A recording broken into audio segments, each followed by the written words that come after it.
Hello friends, मैं हूं शिफाली गिरदरवाल और आप देख रहे हैं कंसल्टीज विद क्लियर टेक्स।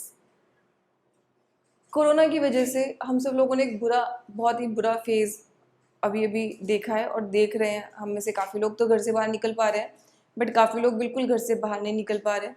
बहुत सारे काम धंधे बंद हो गए, बहुत सारे बिजनेसेस बंद हो गए, बहुत सारे बिजनेस एंटिटीज़ भी बंद हो गई।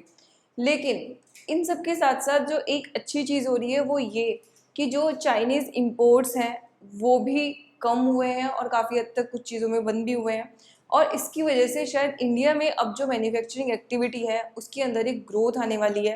तो मैं ये सीरीज़ अब शुरू कर रही हूँ बैक टू बेसिक्स, यानी कि जीएसटी में अब जो स्टार्टअप्स हैं, जो लोग नए बिजनेसेस ओपन कर रहे हैं, उन लोगों को जो प्राइमरी बेसिक का गाइडेंस है वो देने के लिए जो लोग ऑलरेडी जीएसटी के एक्सपर्ट्स हैं उनको मैं रिक्वेस्ट करूंगी कि ये वीडियो आपके लिए नहीं है, बल्कि जो लोग अभी बिजनेस सेटअप कर रहे हैं या जो लोग बिजनेस सेटअप कर रहे हैं उनको एज ए कंसल्टेंट सपोर्ट कर रहे हैं, ये उन लोगों के लिए है। और जो स्टार्टअप है, नया बिजनेस है, जो बहुत ज़्यादा भी अफोर्ड नहीं करता है किसी को पे करना, वो आराम से इन वीडियोस को देख के अपनी जो बेसिक रिक्वायरमेंट है जीएसटी की वो फुलफिल कर सकते हैं। तो इसी सीरीज़ का आज हमारा सबसे पहला वीडियो है। इस वीडियो में आपको ये बताऊंगी कि आपको रजिस्ट्रेशन लेना कब मैंडेटरी है। काफ़ी सारे लोगों का मुझे अभी भी व्हाट्सएप पे मैसेजेस आते हैं, कई सारे लोगों की कॉल भी आती है कि मैडम मुझे रजिस्ट्रेशन लेना मैंडेटरी है या नहीं है। तो हम ये कैसे पता करें कि मुझे रजिस्ट्रेशन लेना है? ये क्राइटेरिया आज मैं आपको क्लियर करूंगी। सबसे पहली चीज़, कितनी टर्नओवर क्रॉस होने पे मुझे रजिस्ट्रेशन लेना है। तो आपको ध्यान रखना है, रजिस्ट्रेशन लेने के लिए दो अलग अलग तरीके के क्राइटेरियाज को फिक्स किया गया है। पहला क्राइटेरिया रजिस्ट्रेशन का ये है जो कि टर्नओवर क्रॉस होने के बाद लाइबिलिटी लाता है, मैंडेटरी रजिस्ट्रेशन होता है, लेकिन एक थ्रेशोल्ड लिमिट क्रॉस होने के बाद। अच्छा, दूसरा क्राइटेरिया जो है वो ऐसा है कि आपने थ्रेशोल्ड लिमिट क्रॉस नहीं करी तो भी आपको रजिस्ट्रेशन लेने की लायबिलिटी आ सकती है। तो आपको दोनों का ही पता होना बहुत ज़रूरी है। तो अब आप मेरे साथ साथ चलेंगे तो आपको बिल्कुल क्लियर हो जाएगा आसानी से। सबसे पहले, टर्नओवर लिमिट कितनी है जिसको क्रॉस करने पे मुझे रजिस्ट्रेशन लेना पड़ेगा। आपकी जो टर्नओवर लिमिट है वो 20 लाख रुपीज़ है। कुछ स्टेट्स जो है, नॉर्थ ईस्ट स्टेट, उसके केस में ये टर्नओवर लिमिट 10 लाख रुपीज़ भी है, कहीं कहीं पे 3-4 स्टेट्स के अंदर। अच्छा, 20 लाख की लिमिट में मुझे देखना कि इट्स वेरी इंपॉर्टेंट। हम लोग क्या होता है कि एक लेमेंस वर्ड में समझ लेते हैं, अच्छा टर्नओवर 20 लाख से क्रॉस, तो मैं सोचता हूँ मेरी बिजनेस की टर्नओवर नहीं। यहाँ पे टर्नओवर से मतलब जो आपकी बैलेंस शीट की बिजनेस की टर्नओवर होती है उससे नहीं है।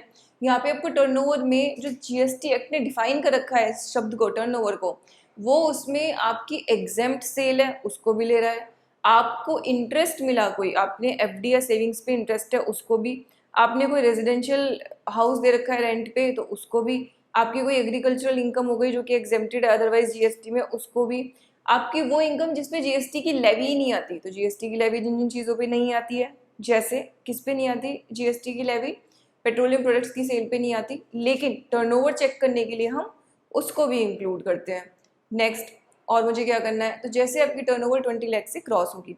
अच्छा, कुछ स्टेट्स में गुड्स के केस में जो थ्रेशोल्ड लिमिट है वो 40 लाख है, लेकिन सिर्फ गुड्स में ट्रेड करते हैं तो। अच्छा, अब आप गुड्स में ट्रेड कर रहे हैं लेकिन आपको इंटरेस्ट इनकम आ गई तो आपकी थ्रेशोल्ड लिमिट 40 लाख रहेगी। आप गुड्स में ट्रेड करते हैं लेकिन आपको कोई रेंट भी आ गया तो आपकी थ्रेशोल्ड लिमिट 20 लाख हो जाएगी घट के। तो जैसे ही आपने कोई सर्विसेज की, तो किसी घर को रेंट पे देना सर्विसेज माना जाता है जीएसटी के अंदर, तो जैसे ही आपको रेंट मिला तो आपको क्या हो जाएगा, मान लीजिए आपने 4 बच्चों को ट्यूशन पढ़ा दिया, उसकी आपको फीस आ गई, तो भी क्या होगा, उसके अंदर वो ऐड हो जाएगी और थ्रेशोल्ड लिमिट भी आपकी 40 से घट के 20 हो जाएगी, क्योंकि 40 लाख की जो लिमिट है सिर्फ और सिर्फ गुड्स में अगर आप ट्रेड कर रहे हैं तो है। अगर आपकी उसके अलावा कोई भी और इनकम है इंटरेस्ट के अलावा तो आपकी थ्रेशोल्ड लिमिट ऑटोमेटिकली कम होकर 20 लाख हो जाती है। अच्छा, ये होगी पहली चीज़।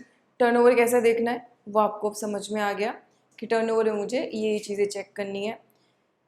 अब एक और इम्पॉर्टेंट चीज़, मान लीजिए मेरी सारी एग्जेम्प्टेड टर्नओवर है, तो मेरी टर्नओवर 20 लाख से ज़्यादा तो है, ये 40 लाख से ज़्यादा तो है, लेकिन मेरी टर्नओवर तो पूरी एग्जेम्प्टेड है, क्या मुझे तब भी रजिस्ट्रेशन लेना है?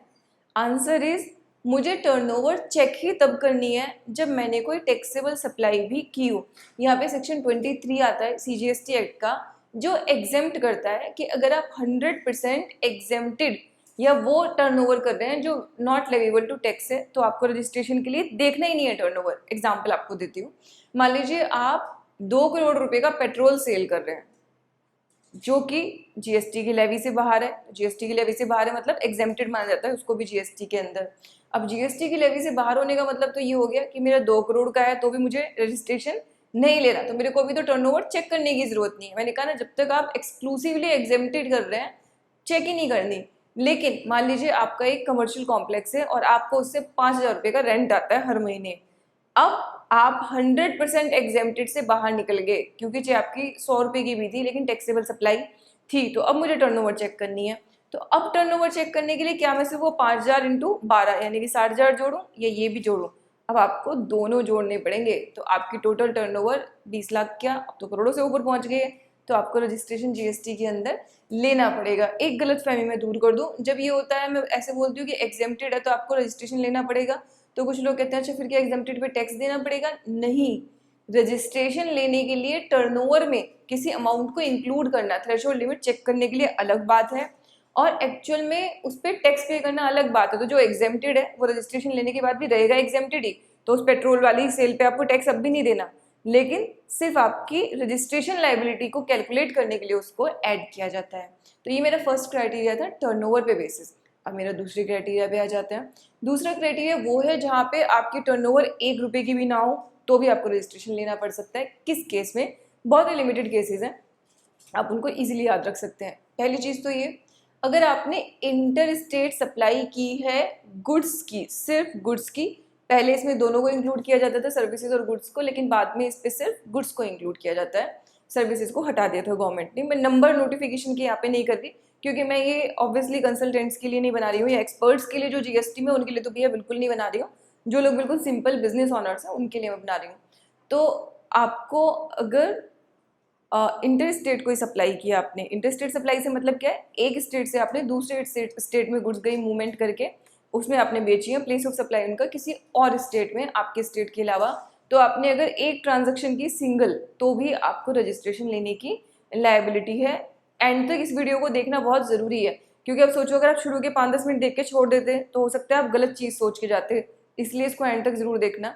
नेक्स्ट, अब आपने इंटर स्टेट सप्लाई भी नहीं की, लेकिन आपने कोई ऐसी सर्विसेज ले ली जो रिवर्स चार्ज में टैक्सेबल है। ये अब थोड़ा सा कॉम्प्लेक्स है। कॉम्प्लेक्स है क्यों? मैंने ना रिवर्स चार्ज की एक और वीडियो भी बना रखी है जिसमें मैंने सारी एंट्रीज बताई हैं जो रिवर्स चार्ज में कवर होती है, उसको प्लीज आप देखना। 13/2017 एक नोटिफिकेशन है, उसको भी आप पढ़ना। अब अगर आपने रिवर्स चार्ज में आप कवर हो गए, तो पहली बात तो ये कि रिवर्स चार्ज क्या क्या होते हैं, जैसे जीटीए की सर्विसेज रिवर्स चार्ज में कवर होती हैं। लेकिन जब आप ये देखोगे ना कि कौन सी रिवर्स चार्ज में कवर होती है 13/2017 में, तो एग्जेम्पशन नोटिफिकेशन भी देखना 12/2017। क्यों देखना है? क्योंकि कुछ चीज़ ऐसी होंगी कि मान लीजिए मैंने ऐसे बोला, मान लीजिए जीटीए की सर्विस है, तो जीटीए की सर्विसेज के लिए गवर्नमेंट ने कहा कि भाई अगर जीटीए किसी कंपनी को, एओपी को, बीओआई को, इन सबको दे रहा है तो रिवर्स चार्ज में कवर्ड है।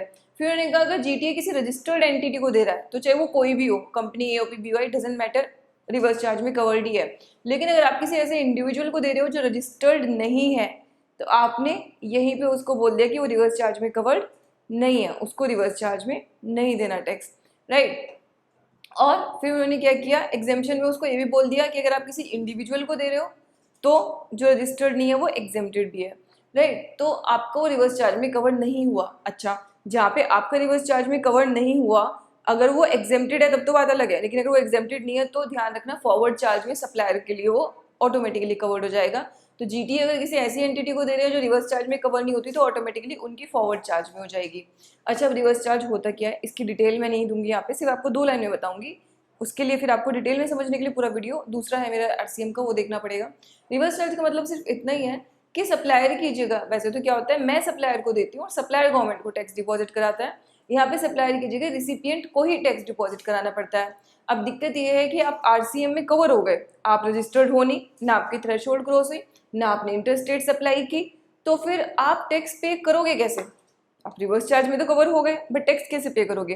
तो टैक्स पे करने के लिए आपको रजिस्ट्रेशन लेना पड़ेगा। तो अगर आप ऐसे रिवर्स चार्ज में कवर हो गए जहाँ पे कि जो सप्लायर है उसकी जगह आपको टैक्स पेमेंट करना है, आपने कोई ऐसी सप्लाई परचेज कर ली, तो यानी कि देखो सिर्फ सेल करने के कारण ही नहीं, परचेज करने के कारण भी आपको रजिस्ट्रेशन लेने की लायबिलिटी आ सकती है।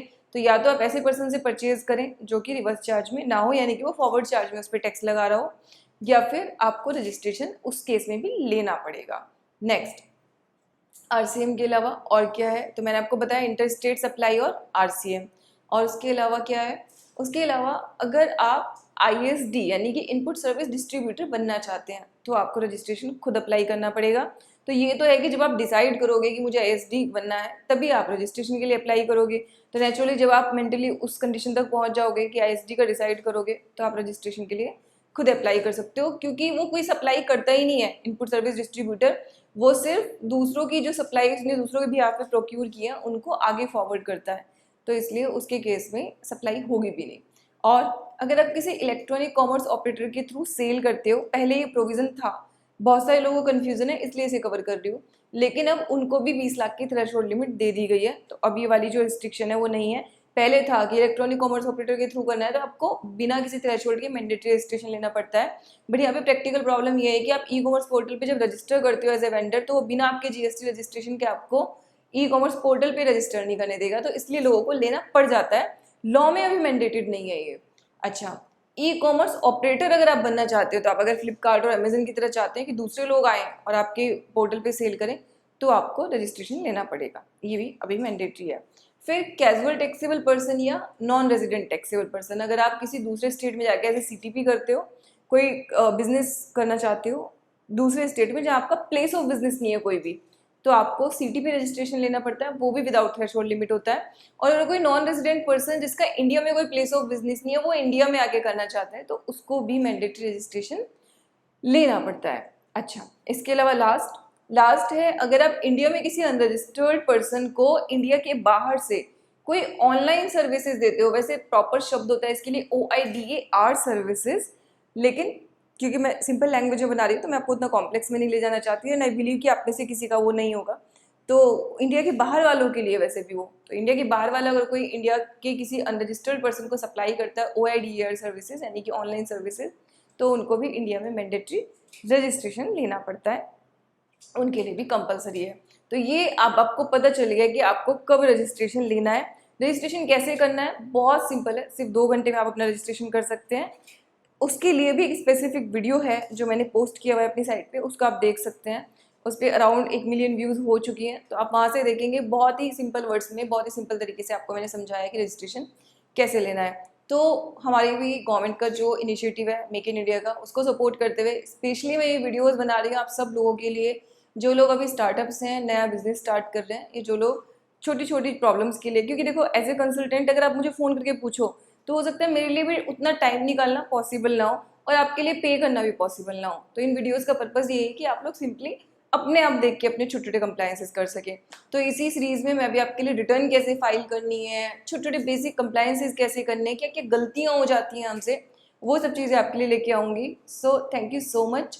और ऐसी और वीडियोज़ के लिए आप मेरे चैनल को लाइक कर सकते हैं। साथ ही हमारी वेबसाइट consultees.com आप जाके उस पर नोटिफिकेशन अलाउ कर सकते हैं।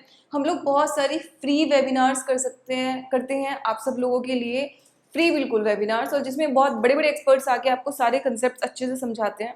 तो आप वो फ्री वेबिनार का हिस्सा बन सकते हैं, उसके लिए आपको जाके नोटिफिकेशन अलाउ करना है। तो जब भी वेबिनार होगी हम पोस्ट करेंगे आपको ऑटोमेटिकली नोटिफिकेशन वहाँ पे आ जाएगा। सो इसी के साथ ये वीडियो में क्लोज कर रही हूँ। Thank you so much.